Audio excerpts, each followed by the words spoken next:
Start recording. Stop recording. Button. Voiceover off. Alrighty, good afternoon everybody.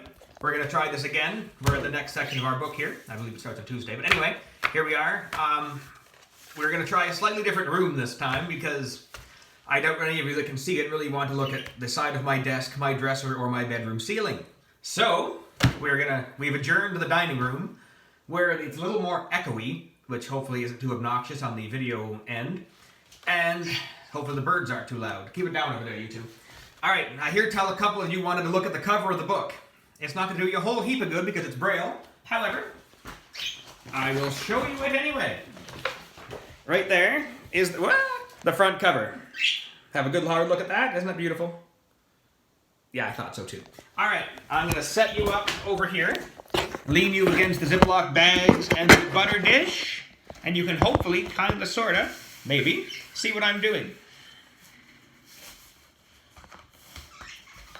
Alright, let's get this show on the road. Tuesday. Yesterday, Mom lectured me about how boys my age watch too many violent movies and play too many video games. And that we don't know what real entertainment is. I just stayed quiet because I wasn't exactly sure where Mom was going with all this. Then, Mom said that I was going to start a reading club for the boys in the neighborhood so she could teach us about all the great literature we were missing out on. I begged Mom to just give me a regular punishment instead, but she wouldn't budge. So, today was the first meeting of the Reading is Fun Club. I felt kind of bad for all the boys whose moms made them come. I was just glad that Mom didn't invite Fragley, this weird kid who lives up the street, because he's been acting stranger than usual lately. Fragley, want to hear about my hygiene issues? I'm starting to think maybe Fragley's a little dangerous, but luckily he doesn't really leave his front yard during the summer. I think his parents must have an electrical fence or something. Anyway, Mom told everyone to bring their favorite book to today's meeting so we could pick one and discuss it. All the guys laid their books on the table and everyone seemed pretty happy with the selection, except Mom. The books were Sudoku Insanity, Ultimate Video Game Cheats, Green Wasp, a major motion picture, Extreme Pop-Up, Sharks. Mom said the boys... Oh, sorry about that. Mom said the books we brought weren't real literature, and that we were gonna have to start with the classics.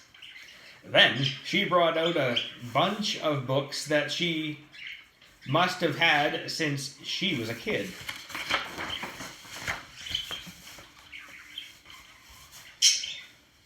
Little Women, The Yearling, Old Yeller, Anne of Green Gables. These are the exact same types of books our teachers are always pushing us to read at school.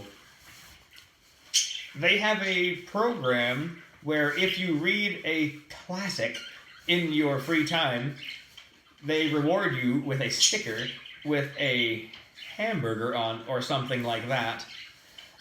I don't know why they think they're fooling.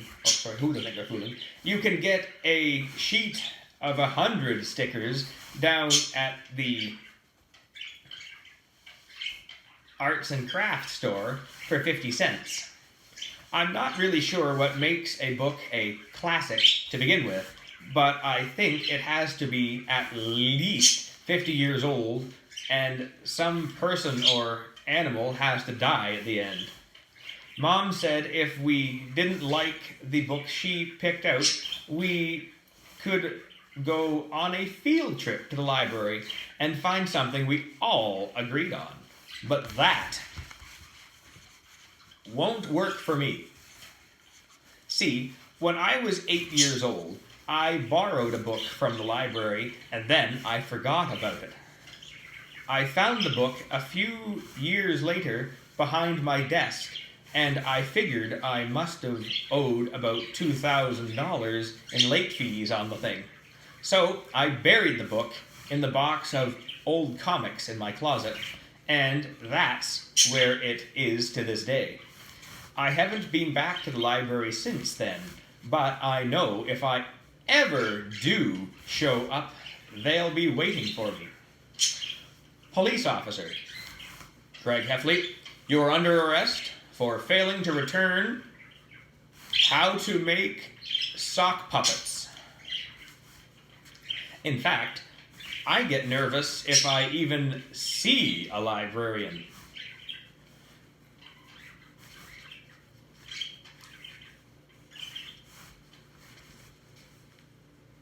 Greg is shopping with Mom and Manny. Librarian. Is that you, Susan? Mom. Pat? It's been such a long time. Greg sweats and whistles. I'm sure he does. I asked Mom if we could get a second chance to pick out a book on our own, and she said we could. We're supposed to meet again tomorrow and bring our new selections with us Wednesday. Well, the membership of the Reading is Fun Club took a big hit overnight. Most of the guys who came yesterday bailed out, and now there's only 2 of us. Rowley brought 2 books along with him. How to Find Garden Fairies, Me and My Mommy, Silly Playgroup Activities. The book I picked was the 9th volume in the Magic and Monsters Dark Realms series, Shadow Doom. I figured Mom would like it because it was pretty long and there aren't any pictures. But Mom didn't like my book. She said she didn't approve of the illustration on the cover because she didn't like the way it portrayed women. I've read Shadow Doom, and from some what I can remember, there aren't even any women in the story. In fact, I kind of wonder if the person who designed the cover even read the book. Anyway, Mom said that she was gonna use her veto power as the Reading is Fun Club's founder and choose the book for us. So, she chose this book called Charlotte's Web, which looks like one of those classics I was talking about before. Just from looking at the cover, I guarantee either the girl or the pig doesn't make it to the end of the book.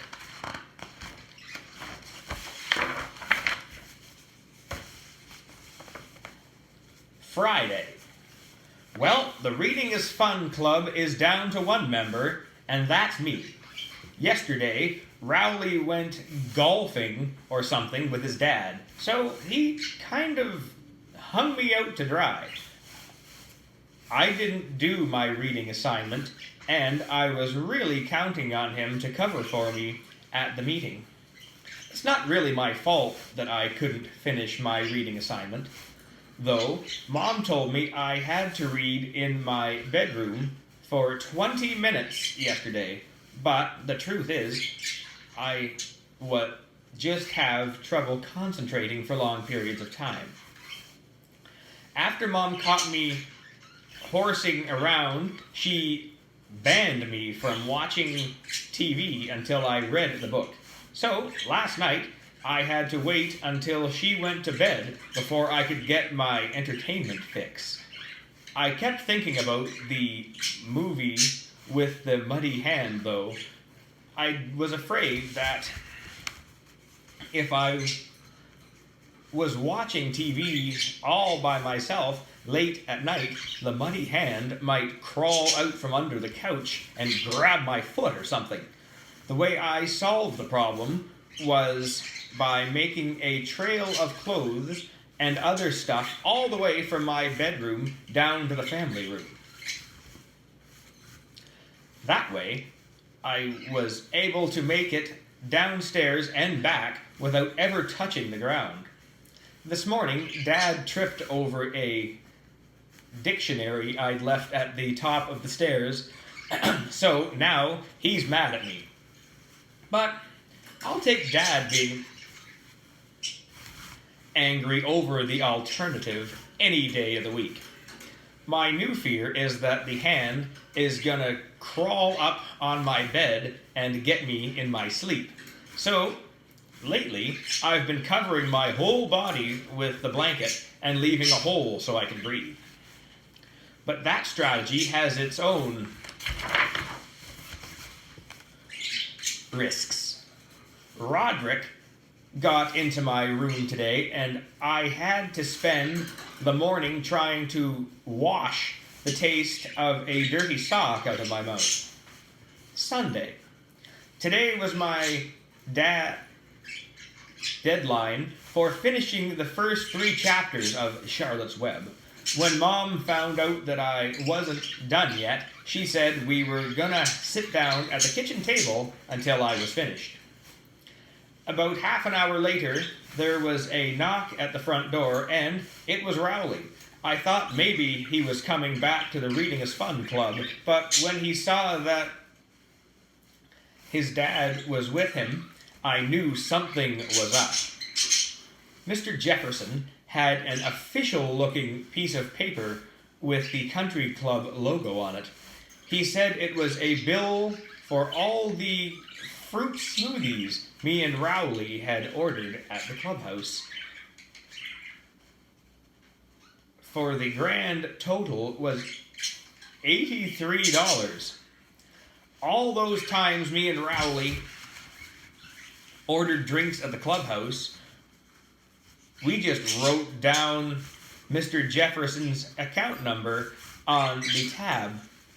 Nobody told us someone actually had to pay for all that. I still didn't really understand what Mr. Jefferson was doing at my house. I think he's an architect or something, so if he needs $83, he can just design an extra building. He talked to Mom, though, and they both agreed that me and Rowley needed to pay off the tab. I told Mom me and Rowley aren't kids. We are kids, and it's not like we have salaries or careers or whatever. But Mom said we were just gonna have to be creative. Then she said we would have to suspend the Reading is Fun Club meetings until we paid what we owed. To be honest with you, I'm kind of relieved because at this point, anything that didn't involve reading sounds pretty good to me. Tuesday, me and Rowley racked our brains all day yesterday trying to figure out how to pay off that $83. Rowley said maybe I should just go to the ATM and withdraw some money to pay off his dad. The reason Rowley said this is because he thinks I'm rich. A couple of years ago, during the holidays, Rowley came over and we had just run out of toilet paper at my house. My family was using these holiday cocktail napkins as a substitute until Dad got to the store again. Rowley thought the holiday napkins were some kind of really fancy toilet paper, and he asked me if my family was rich. I wasn't gonna pass up the opportunity to impress him. Me. Yes. Anyway, I'm not rich, and that's the problem. I tried to figure out a way a kid my age could get his hands on the cash, and then it hit me.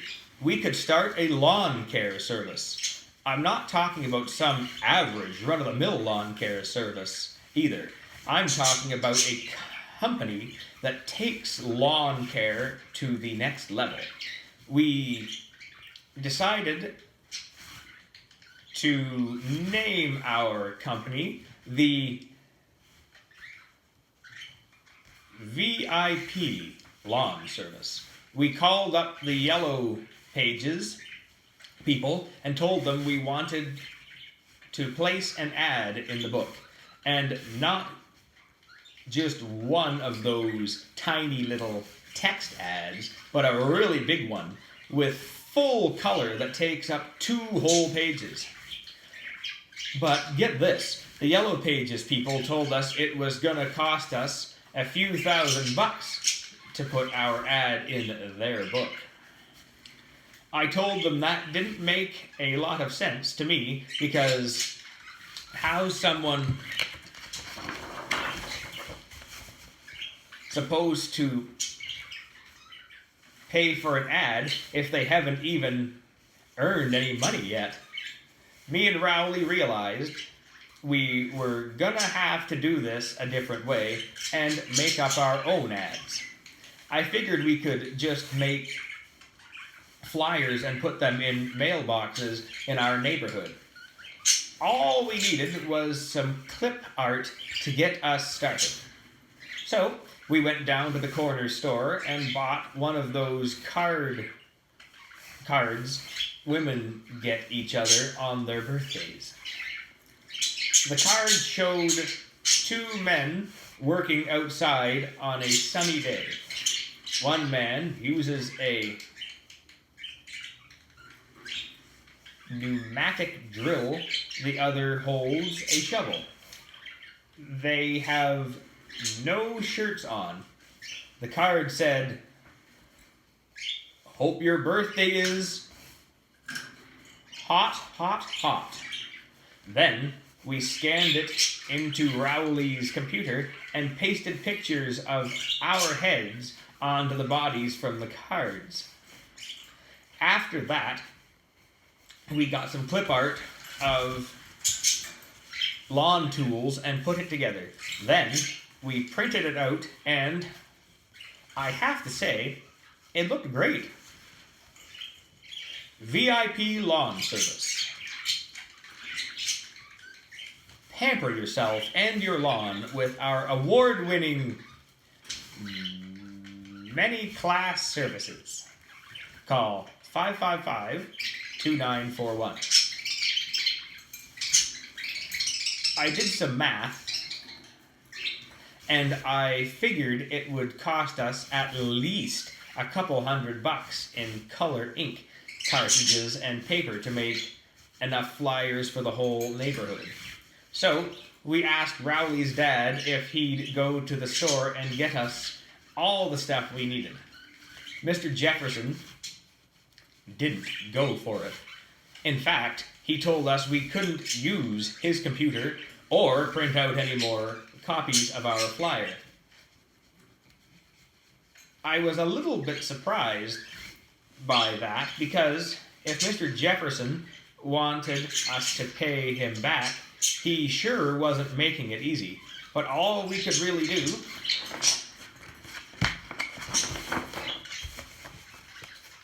was take our one flyer and get out of his office. Then me and Rowley went around from house to house showing everyone our flyer and telling them about the VIP lawn service. After we hit a few houses, we realized it would be a lot easier to go ask the next person we spoke with to pass the flyer along, so me and Rowley wouldn't have to do all that walking. Now, the only thing we have to do is sit back and wait for the phone calls to start rolling in. Thursday. Me and Rowley waited around all day yesterday, but we didn't get any calls.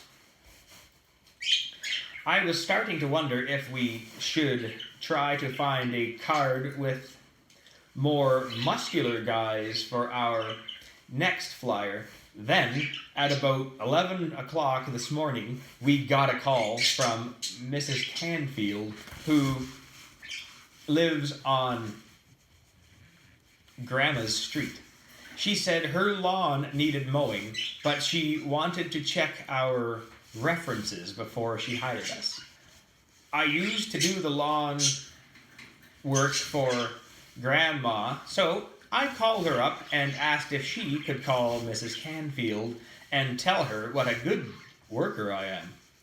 Well, I must have caught Grandma on a bad day because she really laid into me. She said I left piles of leaves on her lawn last autumn, and now there were patches of dead grass all over her yard. Then she asked me when I was going to come over and finish the job. That was not really the kind of response I was looking for. I told Grandma we were only taking paying jobs at the moment, but maybe we could get back to her later on in the summer. Then I called Mrs. Canfield and did my best impersonation of Grandma. I guess I'm lucky my voice hasn't changed yet. Me.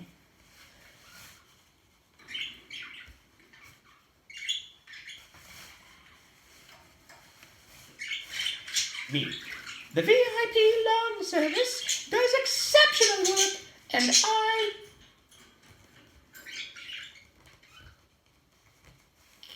cater to my every lawn need. Believe it or not, Mrs. Canfield bought it. She thanked Grandma for the reference and hung up. Then she called back a few minutes later, and I answered in my regular voice. Mrs. Canfield said she'd hire us and that we should come to her house later today to get started. But it's kind of far from my house to Mrs. Canfield's, so I asked her if she would come to get us. She didn't seem real happy that we didn't have our own transportation, but she said she'd be willing to pick us up if we could be ready at noon. Mrs. Canfield came to my house at 12 o'clock in her son's pickup truck, and she asked us where our lawnmower and all our equipment was. I said we didn't actually have any equipment, but my grandma keeps her side door unlocked, and I might be able to sneak in and borrow her mower for a few hours. I guess Mrs. Canfield must have been pretty desperate to get her lawn mowed because she went along with my plan.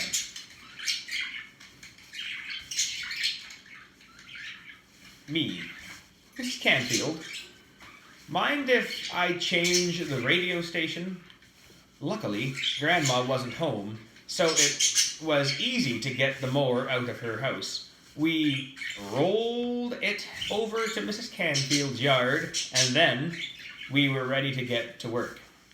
That's when me and Rowley realized neither one of us had ever actually operated a lawnmower before, so the two of us poked around for a while and tried to figure out how to get the thing started. Unfortunately, when we tilted the mower on its side, all the fuel spilled out onto the grass, and we had to go back to Grandma's to get a refill. I picked up the owner's manual for the mower while we were at it. I tried to read it, but the instructions were written in Spanish.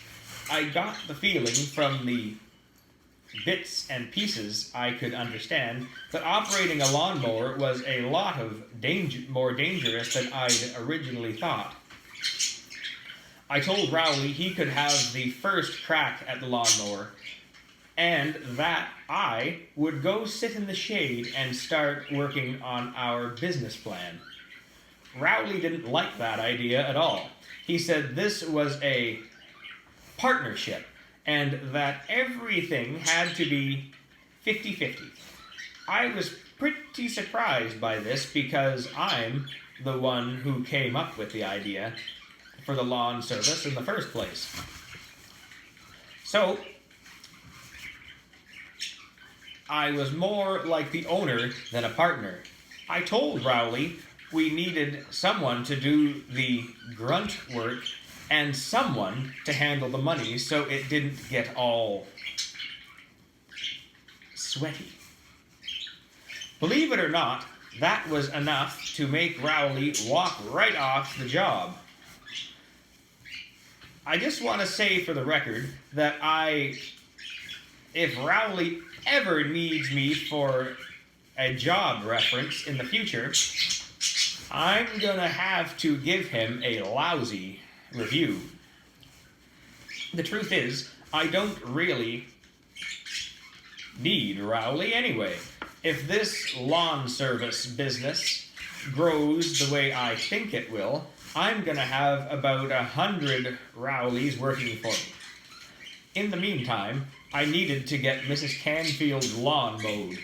I looked through the manual for a little longer and figured out that I needed to pull on this handle attached to a cord, so I tried that. The mower started up right away, and I was off and running. It wasn't as bad as I thought it was gonna be. The lawnmower was self-propelled, so all I needed to do was walk behind it and steer every once in a while. Then I started to notice that there were piles of dog poop everywhere, and steering around them was not an easy thing to do with a self-propelled mower. The VIP lawn service has a very strict policy when it comes to dog poop, which is that we won't go anywhere near it. So, from that point on, whenever I saw anything that looked suspicious, I would mow a 10-foot circle around it just to be safe. The job actually went a lot faster after that because I had a lot less lawn to cover. After I was done, I went to the front door to collect my money. The final bill was $30, which was